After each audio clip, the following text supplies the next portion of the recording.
नमो अरिहन्ताणं नमो सिद्धाणं नमो आयर्याणं नमो उवज्झायाणं नमो लोये सव्वसाहुणम् तीन भुवन में सा वीतराग विज्ञानिता शिव स्वरूप शिव का नमः त्रियोग समाधिके। पंडित दौलतराम जी कृत छह ढाला की पांचवी ढाल में हम 12 भावना का स्वरूप समझ रहे हैं। हम्म। ठीक है। और इन 12 भावनाओं में हमने अभी तक 5 भावनाओं का स्वरूप विचार करा है। कौन कौन सी 5 भावनाएं हमने पढ़ी है? कौन बताएगा पांचों के नाम जल्दी?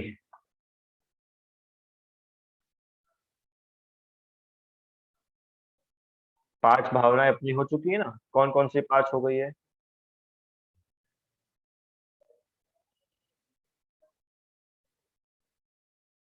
जी बताइए आंटी।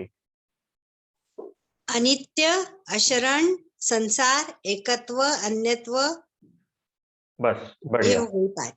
ठीक है, ये 5 भावनाएं हमने पढ़ ली। ठीक है, और हम अनित्य, अशरण, संसार, एकत्व और अन्यत्व, इन 5 भावनाओं का हमने अभी विचार करा है। भावना किसे कहते हैं? कि जिन्हें बार बार भाया जाए, जिनको पुनः पुनः भाया जाए, उसे भावना कहते हैं। और इन 12 भावना से होता क्या है कि वैराग्य की वृद्धि होती है, वैराग्य बढ़ता है। ठीक है। चलो, अब अपन छठी भावना जो है, जिसका नाम है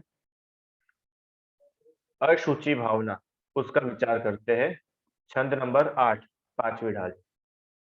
फल रुधिर राध मल थैली की कसव सादी ते मेरी नव द्वार बहे घिनकारी असे देह करे किन यारी। अब अशुचि भावना का विचार करते हैं। अशुचि भावना हम पहले भी पढ़ चुके हैं, जब हम लोगों ने 8 मद पढ़े थे। तो उन 8 मद में एक था ना रूप मद। 8 मद पढ़े थे ना हमने तीसरी ढाल में। कुल मद, जाति का मद, धन का मद, रूप का मद, प्रभुता का मद, पूजा का मद, ज्ञान का मद, बल का मद। ऐसे ये 8 मद पढ़े थे कि नहीं? और हम कहाँ पे पढ़े थे? कब पढ़े थे? बताओ। 8 मद कहाँ पे थे तीसरी ढाल में? क्या टॉपिक था बोलो? किसके अंदर थे ये 8 मद? बोलो।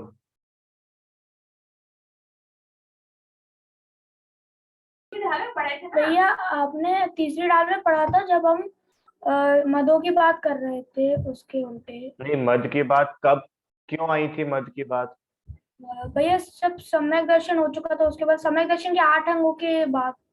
बढ़िया, नाइस। सम्यक दर्शन के 8 अंग और जब 25 दोष थे, तो उन 25 दोषों में से एक ये था सम्यक दर्शन के दोषों में 8 मद। ठीक है, बढ़िया।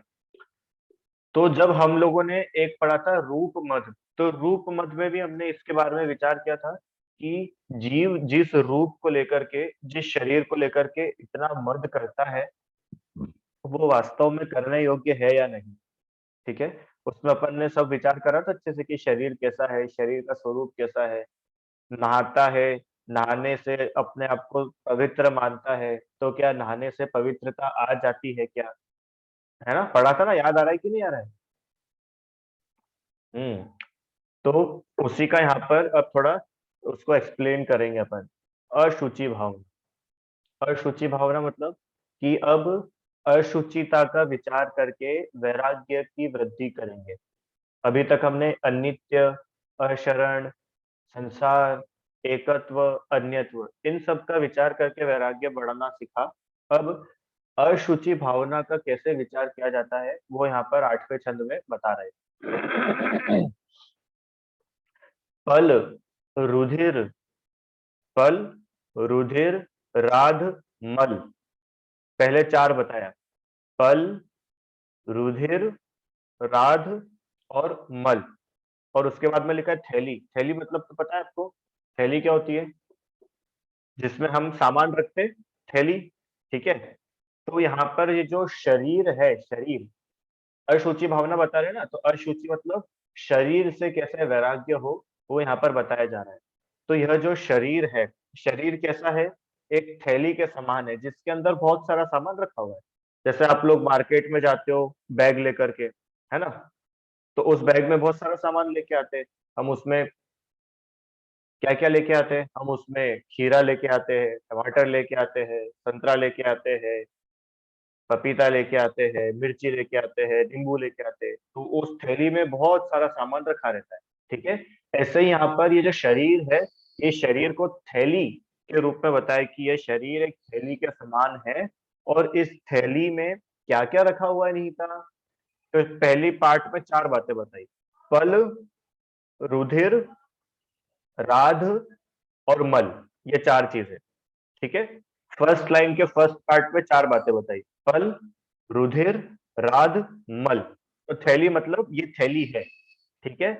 फिर अगली लाइन, कीकस, कीकस और वस, कीकस और वस, कीकस, वस, ये टोटल कितने हो गए?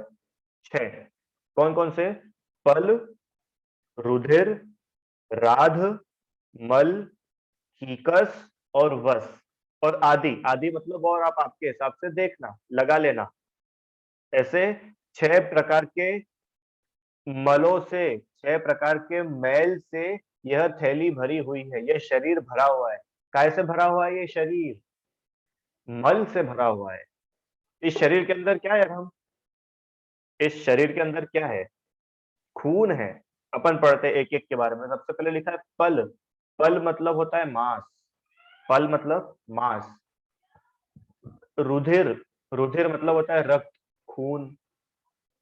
फिर राध, राध मतलब होता है पीप, पीप होता है ना, जब अपने को कुछ लग जाती है, फोड़ा हो जाता है, तो वो पीले पीले कलर का लिक्विड जैसा निकलता है, येलोइश, वो कहलाता है पीप, है ना। और मल, मल मतलब विष्ठा, जो गंदगी शरीर की हम बाहर निकालते हैं वो मल कहलाती है। जैसे पसीना, उल्टी, है ना, और मल मूत्र, ये सब मल, है ना। कीकस, कीकस मतलब हड्डी। और वस, वस मतलब चर्बी। चर्बी मतलब पता है ना सब लोगों को, चर्बी क्या होती है? फैट, फैट बोलते हैं ना उसको इंग्लिश में, फैट, चर्बी। तो आदि, आदि मतलब एक्सेट्रा, आप इसमें और लगाना, जो जो भी मांस, खून, पीप, मज्जा और हड्डी, है ना, इन सब से यह जो थैली है, यह शरीर है, ये कैसा है? इन अपवित्र, महान, मैले, अपवित्र पदार्थों से भरा हुआ है। क्यों? अपने शरीर के अंदर कुछ अच्छा है क्या? अभी यहाँ पर वैराग्य पैदा करा है ना शरीर से, तो शरीर के स्वरूप तो विचारे। जैसे संसार से वैराग्य करना था, अपन ने संसार का स्वरूप विचारा था कि ये संसार कैसा है, कैसे पंच परावर्तन हुए, है ना। अनित्य भावना से हमने अनित्यता का स्वरूप समझा कि अनित्यता कैसी है, अशरण कैसा है, संसार कैसा है, एकत्व अन्यत्व कैसा है। तो अब हम अशुचि भावना में समझ रहे हैं कि ये जो शरीर है, वो शरीर वास्तव में कैसा है। ये जो शरीर है, ये कैसा है? कि ये अशुचि है। अशुचि वो अपन ने तीसरी ढाल में थोड़ा बहुत इसके हाईलाइट देखी थी कि कैसा अशुचि है, और फिर इस शरीर को लेकर के हम क्यों इतना घमंड करते हैं, मैं इतना सुंदर, मैं इतना रूपवान, जबकि ये शरीर तो इतना खराब है। ये हम जब पढ़ के आए थे। अब यहाँ पर तो वैराग्य की वृद्धि कैसे हो कि भैया इस शरीर पे एक बार स्वरूप देखो तो सही है, इसके अंदर क्या क्या है। कुछ मत करना रिदम। अभी बाहर से तो ये शरीर बहुत अच्छा दिखता है, गोरा है, बिल्कुल बॉडी बढ़िया बनी हुई है, अच्छी हेयर स्टाइल है ना, और क्या क्या है, बहुत सुंदर आंखें है, बहुत सुंदर नाक है, बढ़िया स्माइल है, सब कुछ बहुत अच्छा है इस शरीर के अंदर, बहुत अच्छे हाथ है, बहुत अच्छी कमर है, बहुत अच्छा पैर है। पर सिर्फ इस बॉडी की एक लेयर, मैं आपको पूरी उंगली हटाने के लिए नहीं बोल रहा हूँ, ओनली वन लेयर इस की अपन निकालो, सिर्फ एक लेयर निकालनी है, उसके बाद इस शरीर को देखो कैसा दिखेगा। ज्यादा कुछ नहीं निकालना है, सिर्फ एक लेयर इसके ऊपर की निकाल दो, क्या होगा? खून। और थोड़ा निकालोगे तो मांस दिखेगा, हड्डियां दिखने लगेगी। तो ये शरीर का स्वरूप कैसा है वो अपने को समझ में आएगा कि वास्तव में ये जो शरीर है ये एक थैली के समान है। कौन सी थैली?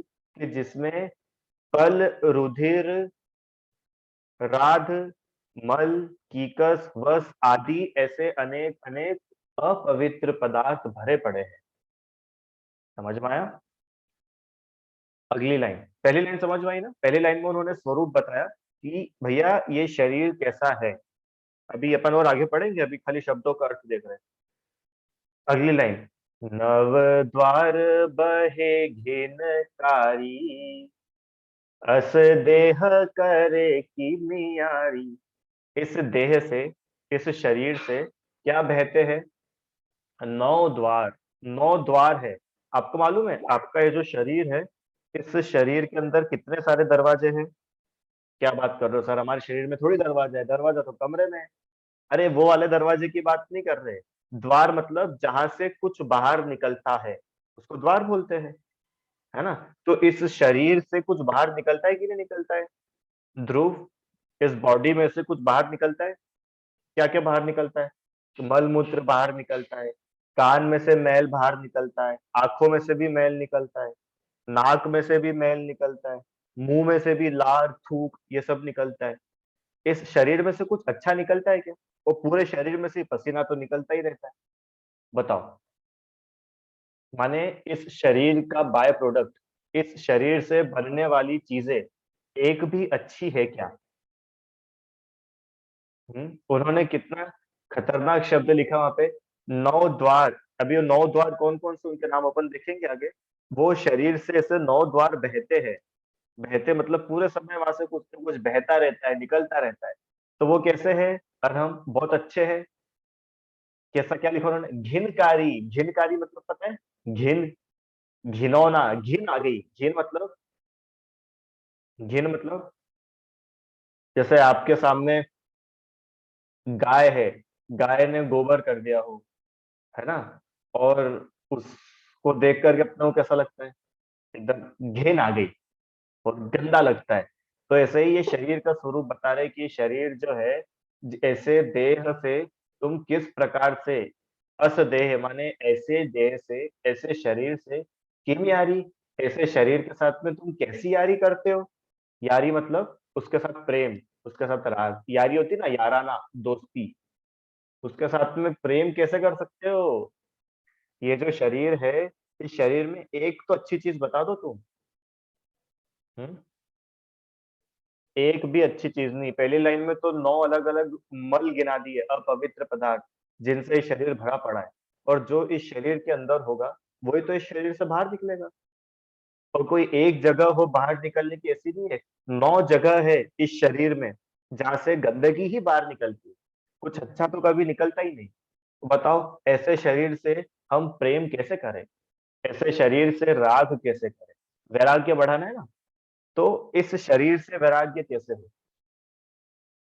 अभी अपन ने पहले शुरुआत में पढ़ा था, संसार, शरीर और भोगों से विरक्ति का नाम वैराग्य है। तो संसार से विरक्ति तो संसार भावना आदि इन सब में दिखाया। भोगों से विरक्ति अनित्य भावना में बताया कि भोग क्षणभंगुर है, नित्य नहीं है। एकत्व अन्यत्व में बताया। अभी शरीर से विरक्ति कैसे हो? हरिदम समझ में आया ना? कि अभी तक हम लोगों ने बाहर का तो बहुत कुछ देखा कि भैया ये कोई डॉक्टर काम नहीं आता, या कोई शरण नहीं है, हमारी आत्मा ही शरण है। ये तो बहुत बाहर का अपन ने देखा था, राइट? पर अब तो ये शरीर के पास ही आ गए सीधे कि भैया ये जो शरीर भी है ना, ये पवित्र नहीं है, ये अच्छा नहीं है। जिस शरीर से तुम इतना राग करते हो, जिस शरीर के लिए, जिस शरीर के पीछे हम इतने पाप करते हैं, जिस शरीर को लेकर के हम इतना घमंड करते हैं, एक बार उस शरीर का स्वरूप तो देखो।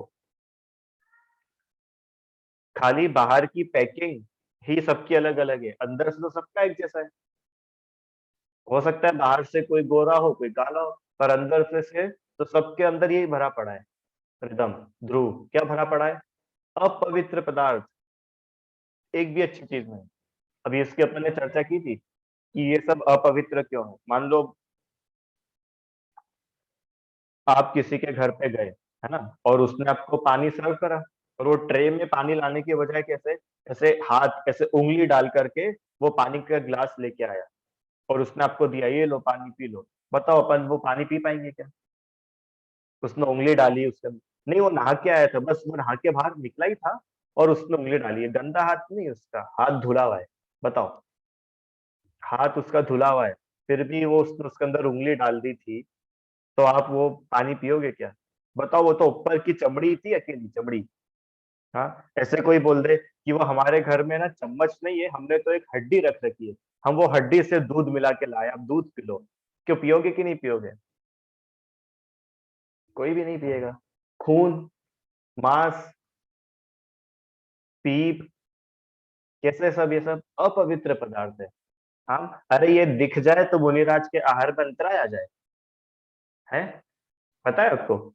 मुनिराज को आहार लेते समय अगर खून आदि दिख भी जाए तो उनके आहार में अंतराय आ जाता है।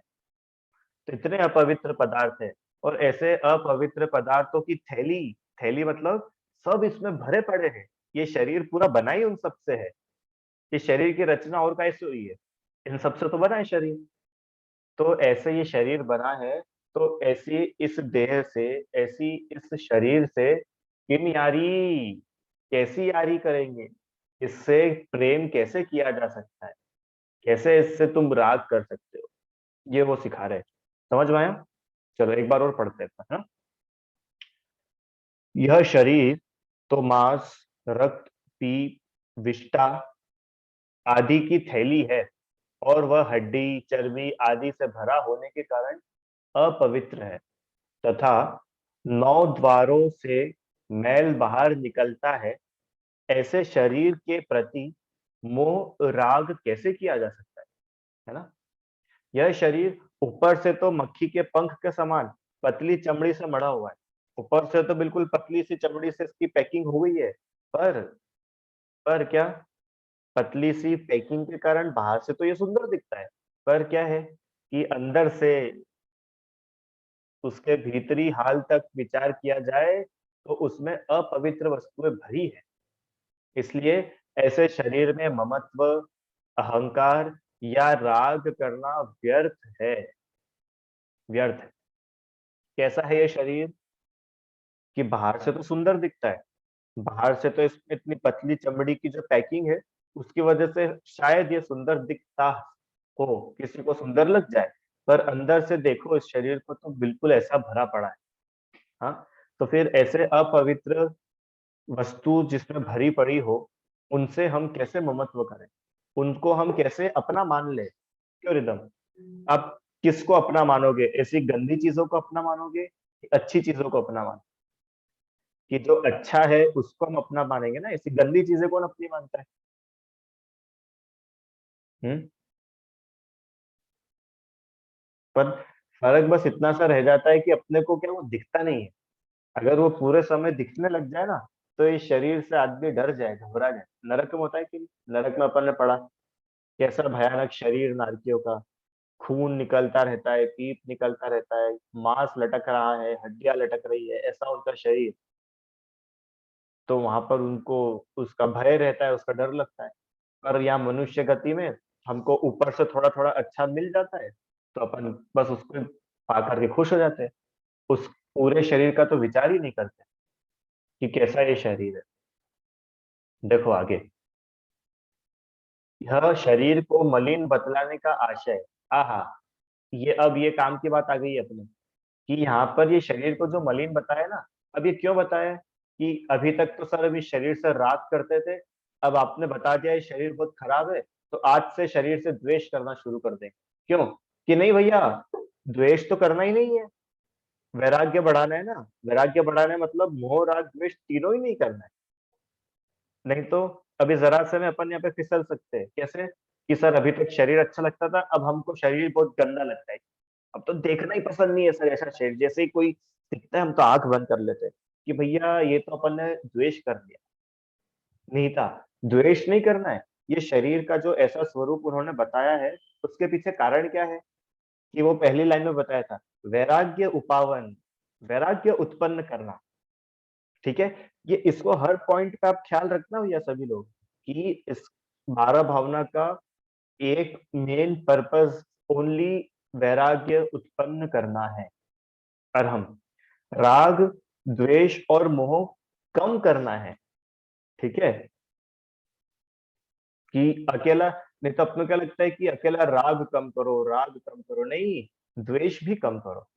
इसलिए देखो सेकंड पैराग्राफ कितना बढ़िया लिखा है कि यहाँ पर शरीर को मलिन बताने का आशय क्या है, कि वेद ज्ञान द्वारा शरीर के स्वरूप का ज्ञान करा के अविनाशी निज पवित्र पद में रुचि करना है। क्या बोला, कि यहाँ पर शरीर का ऐसा जो स्वरूप बताया है ना, जो उसका सच्चा स्वरूप है, यह कोई एक्स्ट्रा नहीं बताया है कि आप लोगों को डराने के लिए, इमोशनल करने के लिए, कि नहीं, ये तो जो है सो है, बिल्कुल जो जो इस शरीर के अंदर है बताया है। तो यहाँ पर ये बोल रहे हैं कि ये आपको हमने क्यों बताया, कि आप इस शरीर से भेद ज्ञान कर सको। भेद ज्ञान कर सको मतलब कि ये जो अपवित्र पदार्थ है, ये मैं नहीं हूं, मैं ऐसा अपवित्र नहीं हूं, या ऐसा अपवित्र वस्तु मेरी नहीं हो सकती, तो फिर मैं कौन हूं। तो वहां पर भेद ज्ञान होगा, और वहां पर दृष्टि जीव पर जाएगी। कौन हूं मैं, कि मैं अविनाशी, ये शरीर का तो नाश हो जाता है, पर मैं एक ऐसा पदार्थ हूं नवधा, जिसका कभी नाश होता ही नहीं, मैं वो पदार्थ हूं। ये शरीर है, इसका तो नाश हो जाएगा, ये जो शरीर है, ये तो जब आयु पूरी होगी तो शरीर का नाश हो जाएगा, ये जल जाएगा, जल करके राख हो जाएगा, पर मैं ये शरीर हुई नहीं। क्यों, अरे हड्डियां जल सकती है, खून खत्म हो सकता है, मांस, पीप, ये सब खत्म हो सकते हैं, पर मैं तो इन सबसे अलग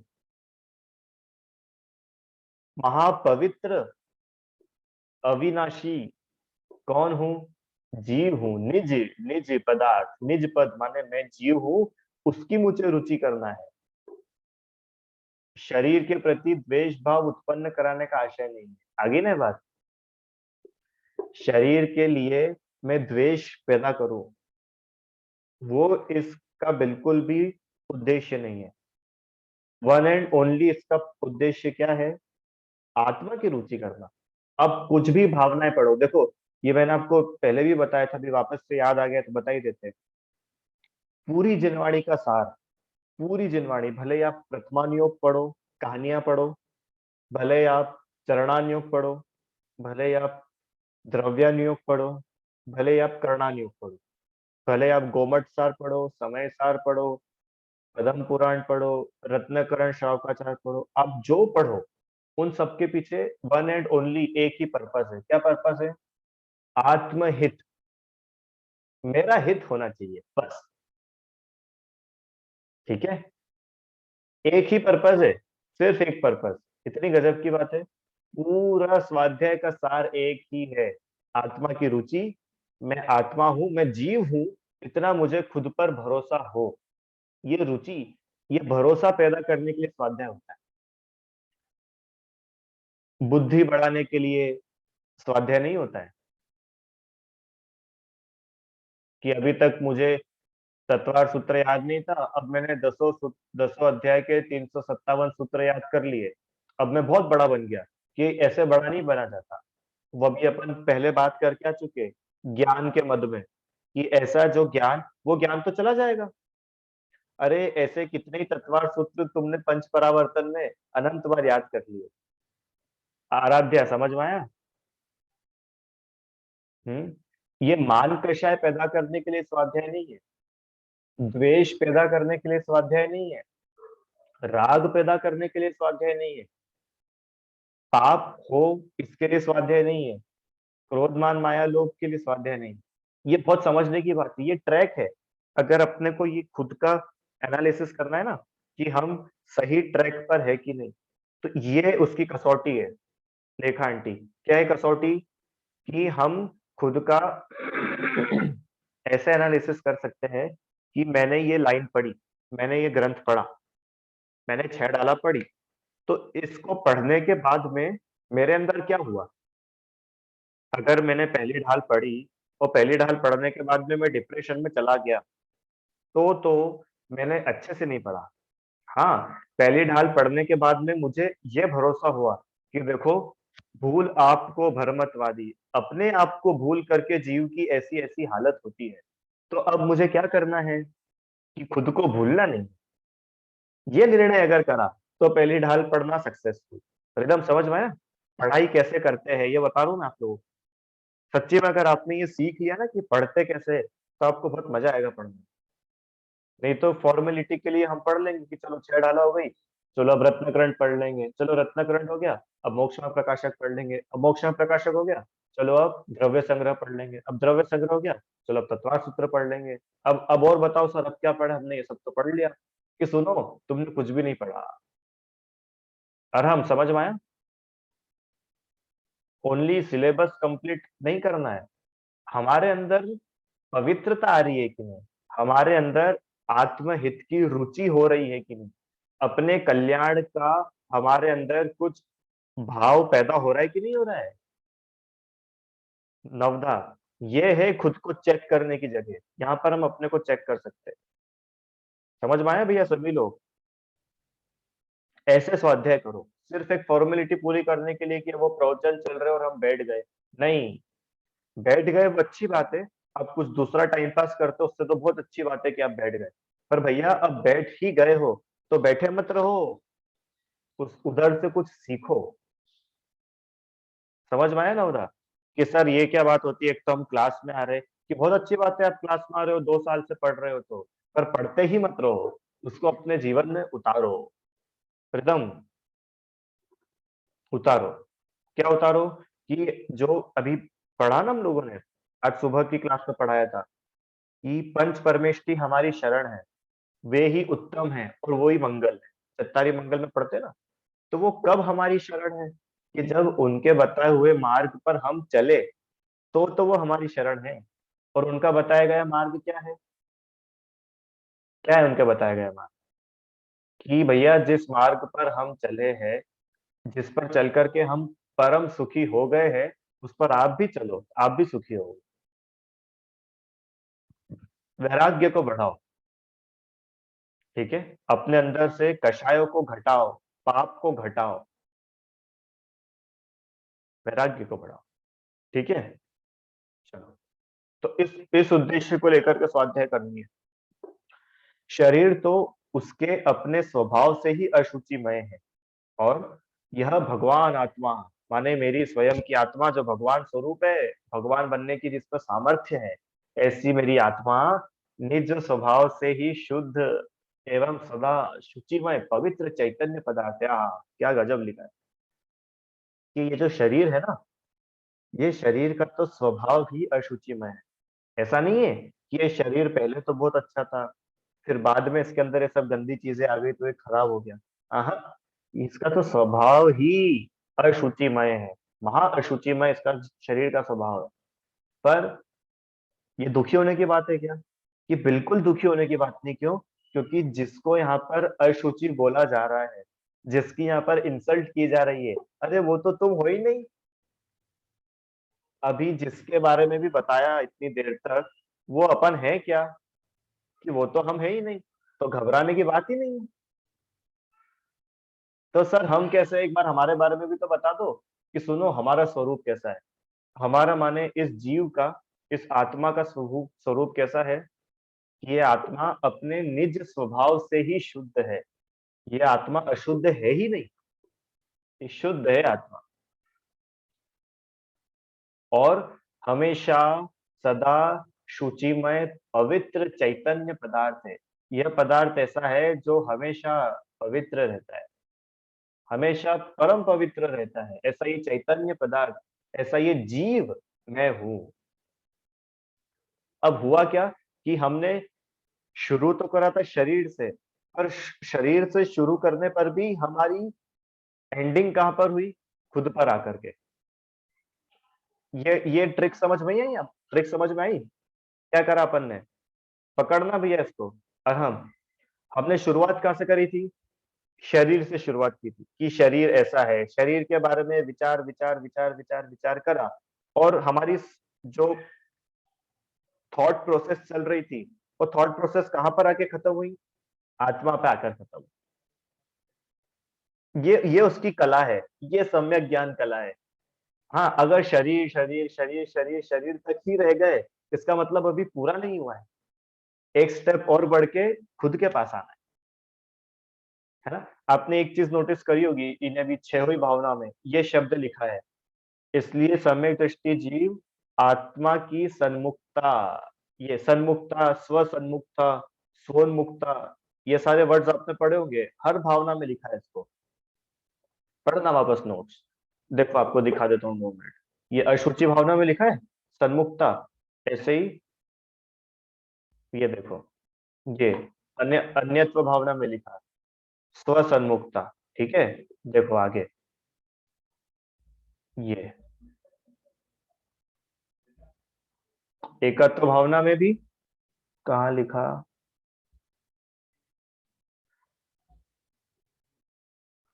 ये आ गया ना, सम्यक दृष्टि जीव निज शुद्ध आत्मा के साथ ही सदैव अपना एकत्व मानता है, ये एकत्व भावना में आया। ये देखो संसार भावना, स्वसन्मुखता पूर्वक चिंतन करके सम्यक दृष्टि वैराग्य बढ़ाता है ना? चलो, अशरण भावना, ऐसा स्वोन्मुखता पूर्वक चिंतन करके सम्यक दृष्टि वैराग्य बढ़ाता है। मतलब वैराग्य बढ़ाने के लिए आपको बाहर ही रहने तक सीमित नहीं है, बाहर पूरी दुनिया आप देख लो, फिर पूरी दुनिया देखने के बाद अंदर आ जाओ कि बाहर कुछ नहीं है, अंदर मजा है। ये हुआ वैराग्य बढ़ाना। वैराग्य बढ़ाना अकेला वही नहीं कि तुमने बाहर बाहर तो सब लोगों को खूब गालियां दे दी, उनकी तो खूब बुराई कर दी, पर उससे मिला क्या? एट द एंड आपके हाथ में आया क्या? अपने हाथ में अपना आत्मा आना चाहिए, वो सच्चा वैराग्य है, वो सच्चा स्वाध्याय का फल है। ठीक है, चलो,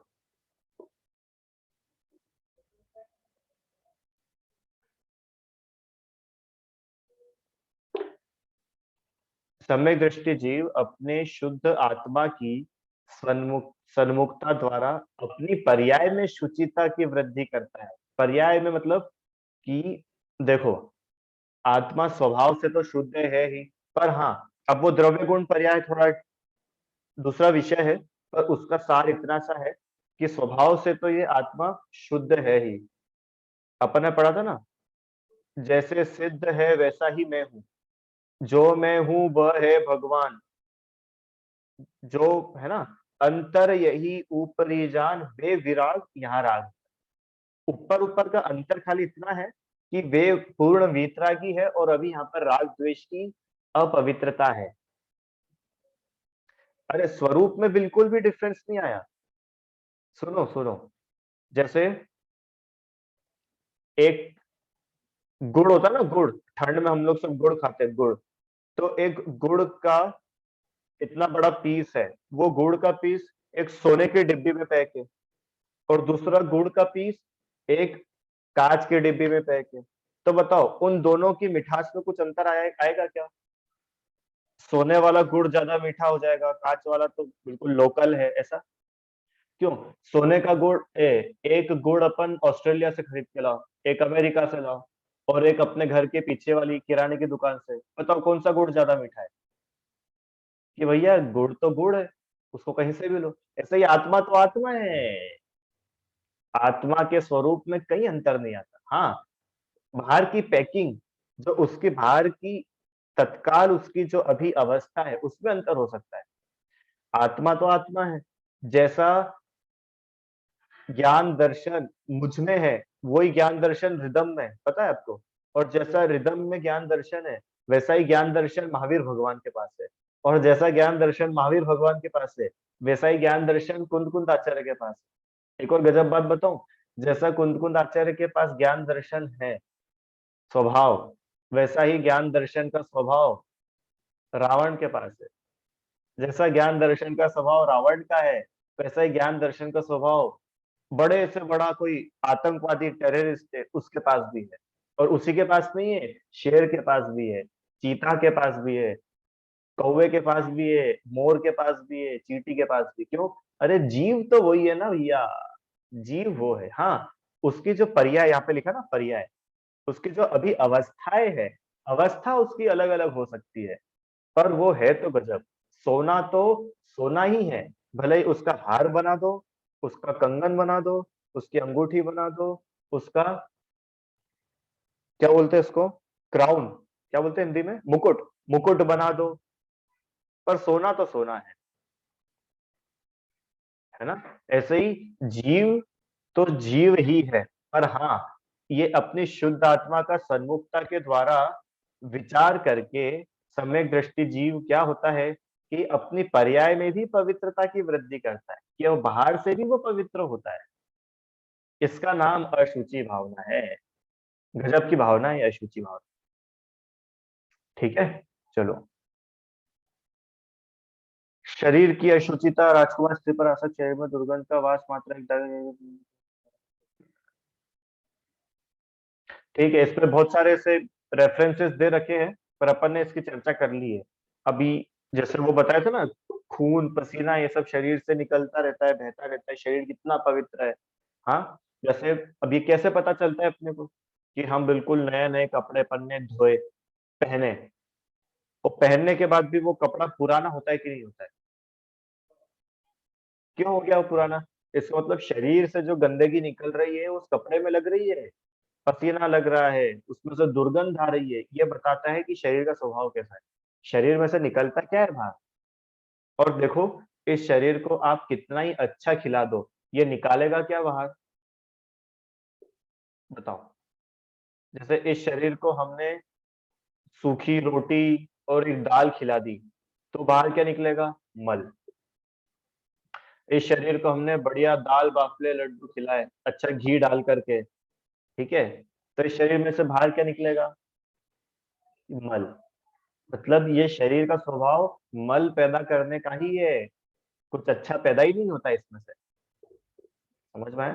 तो ऐसे महा अपवित्र पदार्थ, ये जो शरीर है, इससे राग मोह द्वेष को दूर करके अपने परम पवित्र आत्मा की शरण लेना, अपने परम पवित्र आत्मा का श्रद्धान करना, यह अशुचि भावना का सार है। ठीक है, अब आप लोगों के लिए एक होमवर्क है। इसमें लाइन आई थी ना, नौ द्वार, ये नौ द्वार कौन से होते हैं ये आपको ढूंढ के लाना है कल। ठीक है, ये अशुचि भावना हो गई है, ये बस नौ द्वार कौन कौन से है ये आपको ढूंढना है। अब कहाँ काय में से ढूंढे, काय में से ढूंढे? अब ढूंढो, रत्नाकरण में देखना, शायद उसमें मिल जाए, या फिर तत्वार सूत्र में देखना, या कोई दूसरी 12 भावना में लिखा हो तो देखना। ठीक है, पर ये नौ द्वार माने शरीर में से नौ कौन सी जगह है जहां से मल निकलता है? थोड़ा बहुत तो आपको ख्याल होगा, मैंने बता ही दिया था, आंख है, कान है, नाक है, मल मूत्र है, ये तो निकलते ही है। फिर भी आप लोग पूरे 9 की लिस्ट बनाना भैया, अरहम भाई, कल। ठीक है, इस प्रकार से अपनी ये छठी अशुचि भावना का अपन ने विचार करा, और हम अपने वैराग्य की वृद्धि करें, ऐसी भावना से अपन आज की कक्षा यहीं तक करते हैं। कल अपनी क्लास लगेगी, है ना? चलो, जिनवाणी स्तुति। हे जिनवाणी भारती, तो हे जपो दिन रैन, जो तेरी शरणा गए, सो पावे सुख चैन। जावाणी के ज्ञान से सूझे लोकालोक, सो वाणी मस्तक नमो, सदा देत तिहु धो।